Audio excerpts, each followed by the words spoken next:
저는 알몰TV의 진행을 맡은 좌한초이입니다. 오늘의 주제는요, 지난번에 그 영주권 취득에 대한 꿀팁이라고 하는 제목으로 연 3회에 걸쳐 방송을 드렸는데요. 오늘 그 마지막 시간, 영주권 절차의 마지막 단계, 그 어저스트먼트라고 하는 그 단계에 대해서 설명을 드리면서 오늘 알몰TV를 진행해 볼까 합니다. 이제 이 단계가 되면요, 이제 영주권 취득을 하는 게 마지막 단계가 될 텐데, 이 단계에 접어들기 위해서 지난번에 제가 말씀드렸던 내용을 다시 한번 상기하는 차원에서 말씀을 드리고 오늘 방송 진행해 보도록 하겠습니다. 이제 제일 먼저 그 1단계에는 Labor Certification이라고 하는 고용검증서를 노동청으로부터 취득해야 된다, 받아야 된다라고 하는 얘기를 했고요. 그 다음에 그 노동청으로부터 노동허가서를 받기 위해서 되어지는 절차에 대한 디테일한 내용 설명드렸고요. 대략 걸리는 시간은 약 한 8개월에서 10개월 정도 소요가 되고, 그 중에 어디치라고 하는 감사가 걸리게 되면 한 3개월 정도가 추가적으로 더 걸린다라고 하는 말씀을 드렸습니다. 그리고 이 1단계의 그 고용검증서라고 하는 이 단계는 일을 할 수 있는 허가증, 우리가 얘기하는 워킹 퍼밋이 아니다라고 하는 얘기였고, 외국인 노동자를 미국 현지에 그 고용해도 좋다라고 하는 그러한 의미의 승인서다라고 하는 말씀을 드렸고요. 그 다음에 취업 이민을 하기 위해서는 반드시 노동청으로부터 이 고용검증서라고 하는 이 승인서가 있어야지만이 취업 이민이 진행이 된다라고 하는 말씀을 아울러 드렸습니다.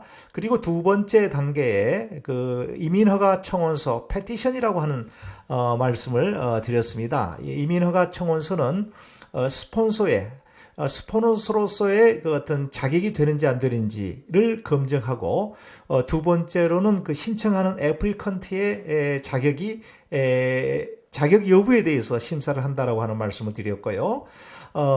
스폰서에 대한 자격 여부는 이 새로운 이 노동자가 1년 동안 받아야 될 적정 임금을 커버할 수 있는 세금 보고가 반드시 돼 있어야 된다 라고 하는 말씀을 드렸고요.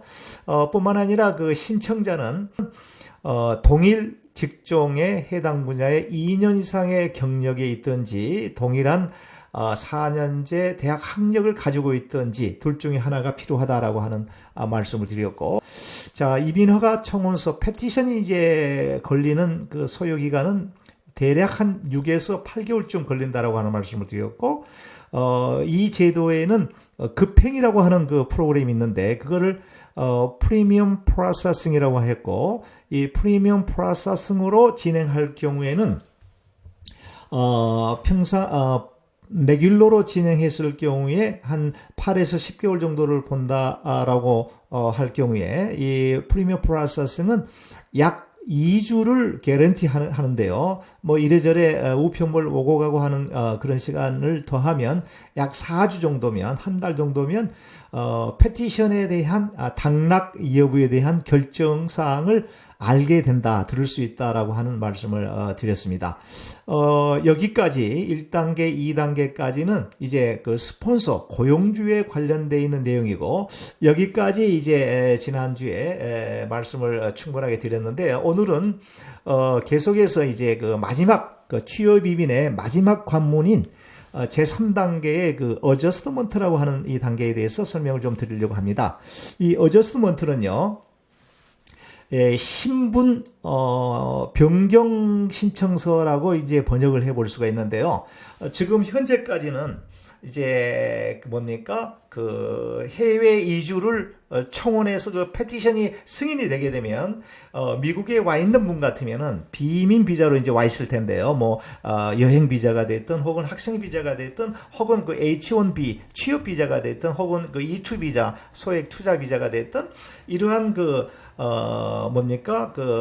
비이민 비자 상태로 있는 상태에서 permanent resident status가 되기 위해서, 그 영주권자가 되기 위해서 신분을 변경해야 되잖아요. 이 신분을 변경하는 이 서류가 바로 이 3단계의 그 adjustment라고 그럽니다. 이거를 I-485, I-485라고 이렇게 설명을 부르기도 합니다. 이 어저스트먼트는요, 이제 비로소 1단계, 2단계까지는 고용주의 권한이었고, 고용주가 수속을 대행해 신청하는 부분이라고 하는 말씀을 드렸는데, 이 3단계 부분에 가서 비로소 영주권을 신청하는 그 신청자가, 애플리컨트가 이 서류를 집어넣는 것입니다. 뿐만 아니라 혹시 결혼하신 분 같으면은 배우자 같이 넣을 수 있고요. 21세 이하 되는 자녀가 있다라고 하면은 영주권 주 신청자에 의해서 온 가족이 함께 서류를 넣을 수 있는데, 이때부터는 each person 각각이 서류를 넣게 되는 것입니다. 1단계, 2단계까지는 그 스폰서의 한 케이스가 서류가 들어갔다고 갔다면은, 이 3단계에서는 이제 신청자의 그 숫자 each person이 I-485, 이 adjustment라고 하는 소리를 이제 이민국에 접수하게 되는데, 이 단계에 있어서 이제 한국에 계시는 분, 해외에 계시는 분 같으면 미국에 있는 분은 이제 485 adjustment라고 그렇게 호칭을 하고요. 해외에 계시는 분들은 그 DS230이라고 하는 서류를 그 본인의 그 나라의 그 미 대사관에 서류를 접수해서 그 인터뷰를 하고 이제 승인되게 되면은 이민 비자를 받고 들어오는 것인데, 이제 미국에 계시는 분 같으면 이제 그 어저스트먼트라고 하는 서류를 이제 이민국에 넣게 됩니다. 이민국에 넣을 때는 반드시 그 넣는 사항의 그 신분이 비이민 비자의 상태가 살아 있어야지만이 이 어저스트먼트를 파일링할 수 있는 자격이 되는 것입니다. 혹은 비자가 오버스테이 되거나 비자를 유지하지 못해 가지고 불법 체류자가 되어버린 경우에는 485 이 어저스트먼트는 미국에서는 넣을 수 있는 자격이 전혀 없습니다. 과거에 1998년, 네, 1999년인가요?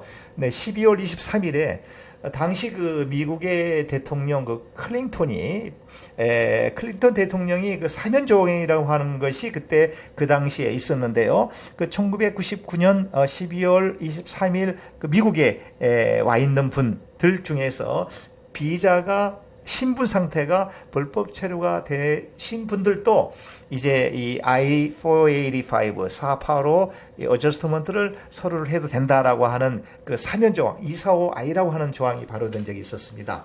네, 그때에는 신분이 주고 있어도 485, 이 어저스트먼트를 서류를 신청할 수 있는 그 사면 혜택이 있었는데, 그 이후에 아직까지 한 번도 사면 조항이 발효된 적이 없습니다. 여러 차례 될 뻔하다가 이제 미국의 그 2002년도에 9/11 그 뉴욕의 그 테러범들에 의해서 그 월드 트레이드 센터가 공격을 받고 파괴되고 펜타곤이라든가 기타 주요한 시설들이 테러범들에 의해서 이제 엄청난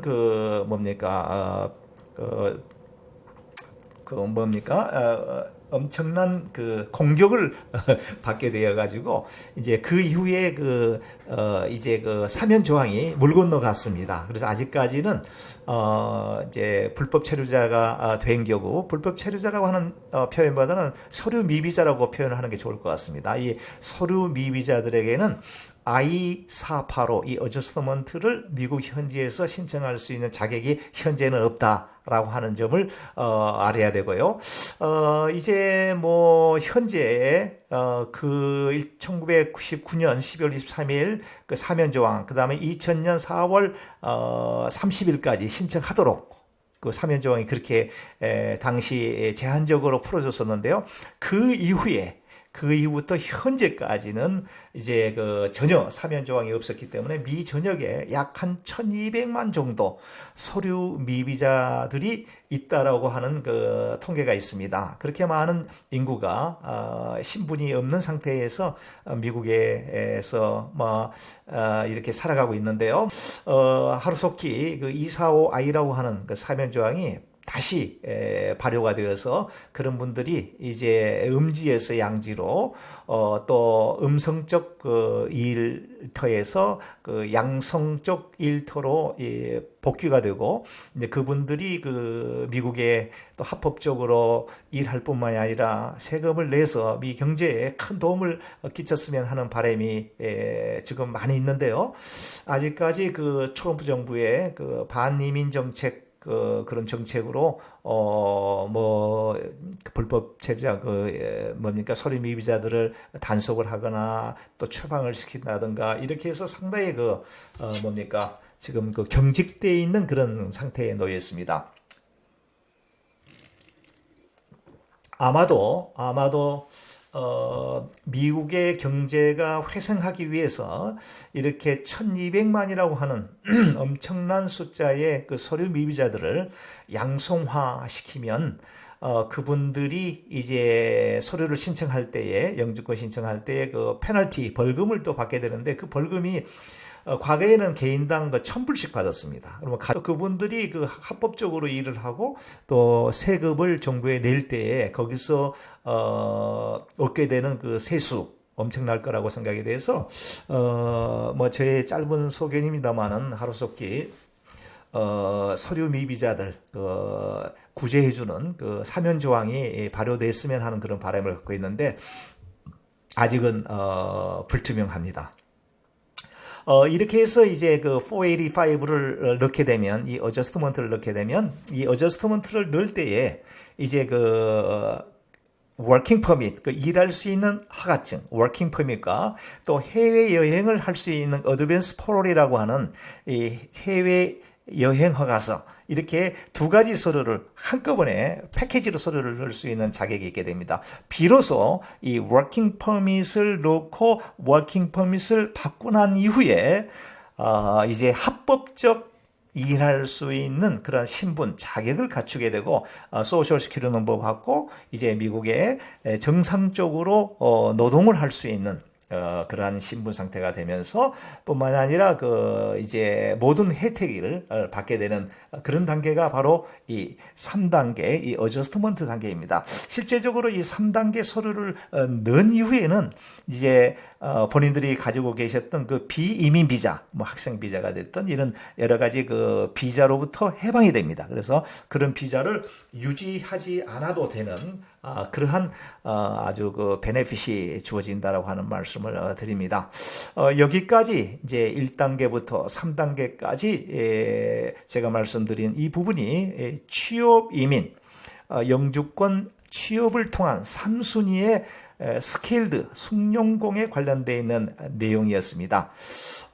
여러분들 여기까지 이제 그 취업이민 그 3순위 숙련공에 관련되어 있는 내용 연 4회에 걸쳐서 말씀을 드렸습니다. 다음 시간에는 이제 그 비자, 비이민 비자에 관련되어 있는 비자 부분으로 들어가서 설명을 드리도록 하겠습니다. 여러분들 코비드-19로 인해서 모두가 경직되어 있고 두려운 마음 가지고 있는데요. 여러분들 너무 크게 염려하지 마시고요. 정부에서 발표되는 여러 가지 그 철저한 그 위생에 대한 지침 잘 준수하셔서 혹이라도 이런 코비드에 감염 전염되지 않도록 각별히 유념하시고요. 건강하시고 다음 시간에 또 뵙도록 그렇게 하겠습니다. 여러분 대단히 감사합니다. 안녕히 계십시오.